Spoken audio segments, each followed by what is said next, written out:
Hi everyone, so in this video I'm going to cover the functionality of the Google Android Automotive system in the Polestar 2. This will be a two-part video, so the first part of the video I'm going to go through the features of the car itself, so the way in which you utilize the tablet to control the car-based features that aren't specifically related to Google itself but more to the Polestar. And in the second video I'll talk about the Google-based features and the apps available on the car and how you control those settings. So yeah, these are relatively long videos and they are just single camera shots, so I do apologize for that. No fancy editing, but the idea I wanted behind these videos was to be able to show people what this actually looks like. So if you're thinking about buying the Polestar or getting a lease or something like that, you have an idea of what to expect, because I found that I always find this when I'm buying a new car or getting a new car, I want to know what I can control. I love seeing features and things like that.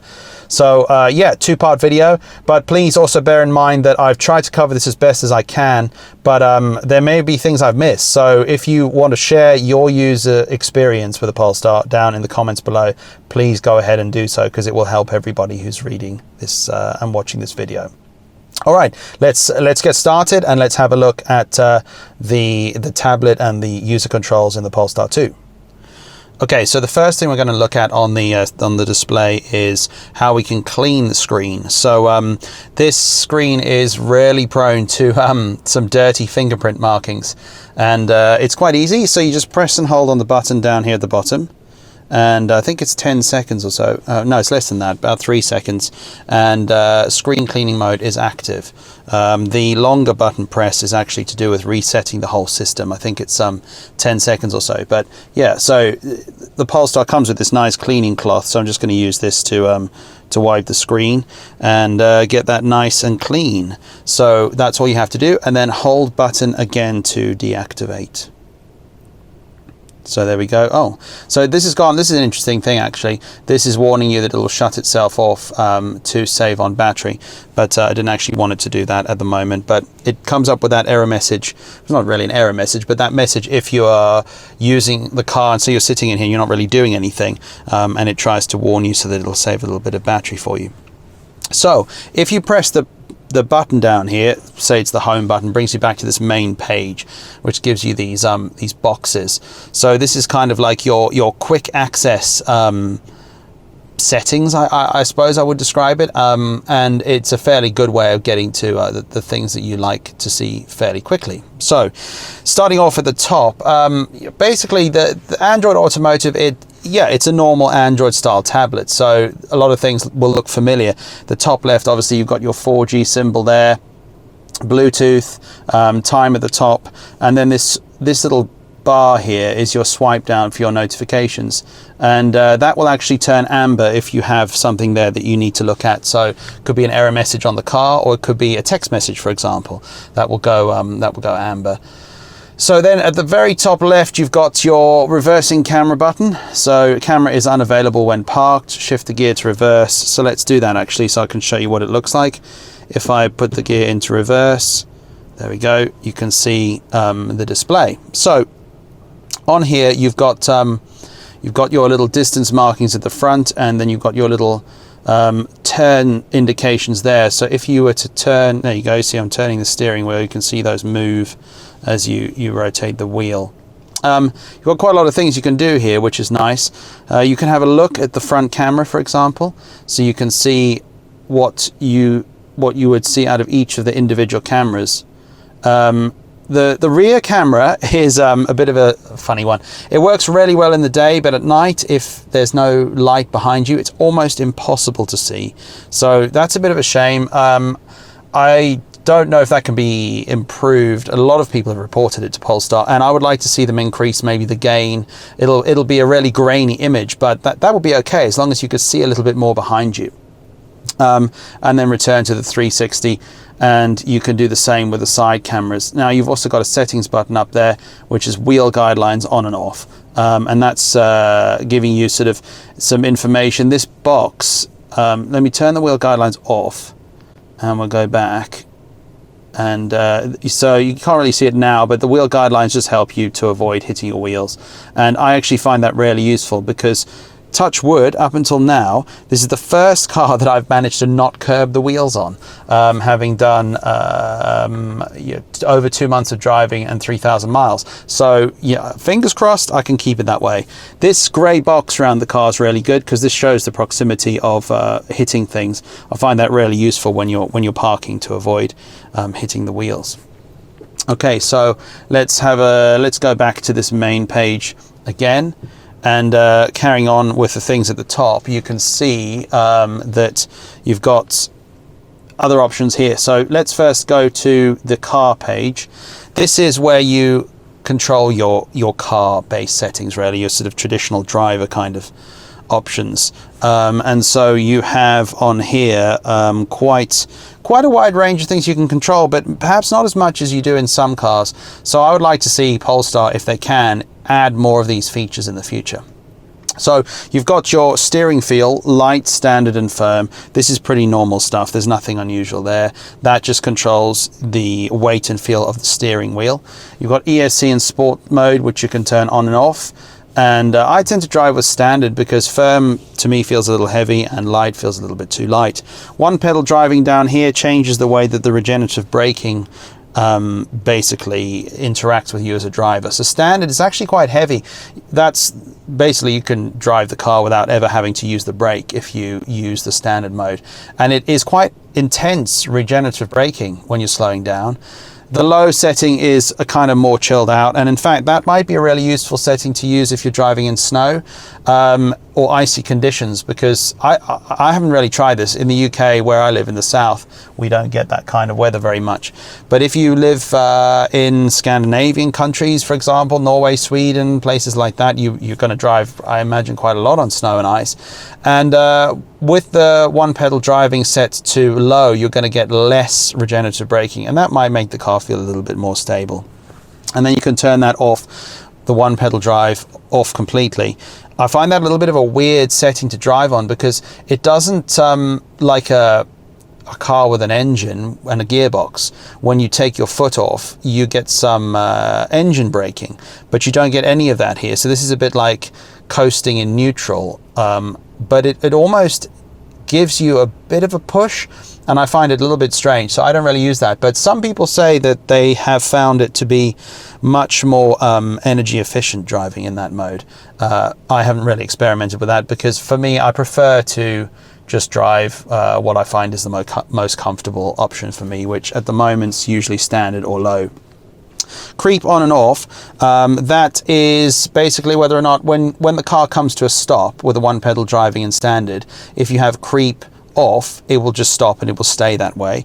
If you have creep on, it will allow the car to creep forward a little bit, like most automatics normally do. So if you prefer like a more traditional style of driving, then creep on would be better. Creep off will just stop the car and it will keep it there. So that's the drive page. Now, if we go on to the assist page, we have a whole multitude of different settings. And again, I'm going to go through all of these as best I can, but please bear in mind that if I miss something, it's just an oversight on my part. And again, I have had the car for over 2 months, but doesn't mean I know everything. So yeah, feel free to comment and add in any information that might be helpful to people. So driver support, if you tap the little 3 buttons, you have your limit mode, normal cruise control, and adaptive cruise control. I almost always drive in adaptive because I find that just is the easiest and most intuitive way to drive the car. The speed limit mode, yeah, it's a good idea in theory, but the road sign recognition is not brilliant, so I find that kind of doesn't suit me really. So for me, adaptive cruise control is my preferred setting. Lane keeping aid, you can have this vibration steering in both, and it helps you to stay in lane. I honestly don't really ever see that come up, so it hasn't been that useful from my point of view yet. Driver alert on and off, it's just basically just trying to warn you to take a break if you seem a bit tired. Road sign information, you have speed camera audio warning on, speed limit warning on, and the warning type can be visual or visual and sound with the speed offset set. Now, road sign information, again, this is This almost warrants an entire another video, but I find in the car it's not that good. It's very inconsistent, and it will come up with speeds that often are incorrect, which is a bit of a shame. I don't know, perhaps it's more effective in other countries, but in the UK, some of the road signs where I live are often obscured by bushes or trees, and I think it struggles to spot them. But the idea in theory is really good. So going back then to collision avoidance, you've got timing adjustment for early, standard and late, and then you've got this blind spot on and off, so you can't really change anything on that. So moving over to the charge page. Now this has changed, and it's something I've mentioned in other videos. This used to say 80% recommended, now it says 90%. And yeah, it's a really simple page. I wish there was more information, but it's something that I think I'd like to see, and many of us have reported this to Polestar. It would be good to see the charging speed that you're getting. So for example, if you're using a 150 kilowatt charger, what are you charging at? Are you getting 50 kilowatts, 100 kilowatts? That would be really nice to see, even, you know, on this charging page, because there's loads of space. I mean, look at the space down here. You could fit loads of things there. So this is where you can restrict, if you want to restrict the rate at which it's charging on a standard AC charger. You can modify that, but I have mine set to 32 because I have a 7 kilowatt charger at home, so I want to try and get the max that I can.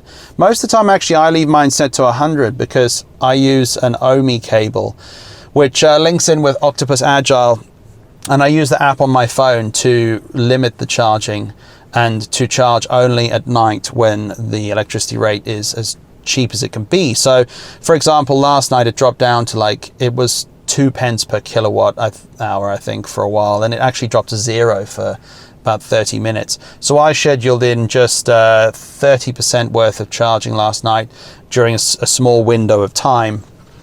So I leave it to 100% because I don't want the car to block that. What I want is for the OMI cable and my app to be able to determine how much I want to take on. So on the more page, we've got more in-depth stuff like car status. So I've got no warnings, you can store tire pressures, and then you've got the service page there.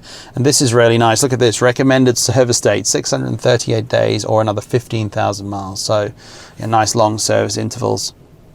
We've got locking, and so we've got lots of things we can choose to modify on this locking page. Reduce guard. Actually, I don't know what that means. If anyone is willing to comment down at the bottom, please do, because I can't remember what that does. Speed locking, that I believe will lock the car when you drive off at a certain speed. Keyless unlock, so that makes a lot more sense. You've got all doors or single door. So that would be, for example, if you approach the door with your keys and you just want one door to unlock, not all of the doors, perhaps as a safety thing, you're worried about getting in the car and someone else jumping in, you can set to a single door. So I've got all doors. Remote unlock is the same. So if you unlock with a key, would it unlock just the driver's door, or will it unlock all doors? So I believe with a single door, it's going to unlock the door that you're trying to open, just not all the others. And then the driver's door remote unlock is all or just the driver's door. And then you've got visual unlock and lock feedback, with both on, lock on, unlock on, and both on. So yeah, again, actually, I don't really know what that means. So if anyone wants to look that up, feel free to comment down at the bottom. But I've left mine on both on all the time, and I will have a look in the user manual afterwards to see if I can figure out what that means. Okay, so then we've got interior lights, and we've got ambient light intensity off, low and high, and mood light intensity off, low and high. So mood lighting is like the kind of lighting you see under here and like around here, and that's the mood lighting. Ambient light intensity is the lights from the other normal, sort of more traditional lights you've got, like above the driver's mirror. One thing that I think is kind of a shame is that there wasn't a choice of color. This page, again, there's loads of space here, and I know Polestar want, to design the car and have it themed, but they've got a lot of orange on the display, which is really nice, and it's a shame that they didn't allow the option for the driver to choose between the white color, which is the standard, and a more orange color to match the display. That would have been nice. So yeah, and then we've got exterior lights, cornering lights, active bend lights, triple indicator for lane changing, light sequences on and off. I don't know why you turn those off, because those are the really cool things that it does at night, at the front and the back. Temporary right-hand traffic. So if you're traveling from the UK to the continent, then you would want to turn that on to readjust your lights for that. And then you've got home safe light duration. That's how long the lights will stay on after you get home, to help you see your way to the front door. And then onto the mirrors. Fold the mirrors when locked, that's on. So yeah, I mean, I would never turn that off personally. I don't really see the point, but I actually find that really useful to know whether the car is locked. I always walk away from the car thinking, did I lock it? But if you look back, they don't fold in a lot, but they fold in enough that you can look back and see, oh yeah, they're folded in, I've locked it. Then we've got exterior mirrors tilt at reverse. So this is quite a good feature. When you go into reversing, you can set that to driver, passenger, or both. It will tilt down and help you to see the curb. So yeah, that's a really useful feature to avoid curbing your wheels or hitting the side. But I have found in my car this is inconsistent. There are times when that actually works and it tilts down, but there have been plenty of times where I've reversed where it hasn't tilted down. So I'm not sure if other drivers have experienced that or if it's my car, but yeah, it does happen. And then mirror auto tint, you've got standard, dark and light. So again, I just leave that on standard. Then we go on to wipers. So wiper service position, we've got on or off, and rain sensor memory on. The rain sensing is really good. I find that really useful to, yeah, basically it's almost flawless. You can just drive around with a rain sensor set and it will keep the windscreen nice and clean. So wiper service position on, that lifts the wipers up to a vertical position so you can change the blades. It's also quite useful if you want to clean down at the bottom of the windshield where it you sort of get a build-up of leaves and things like that.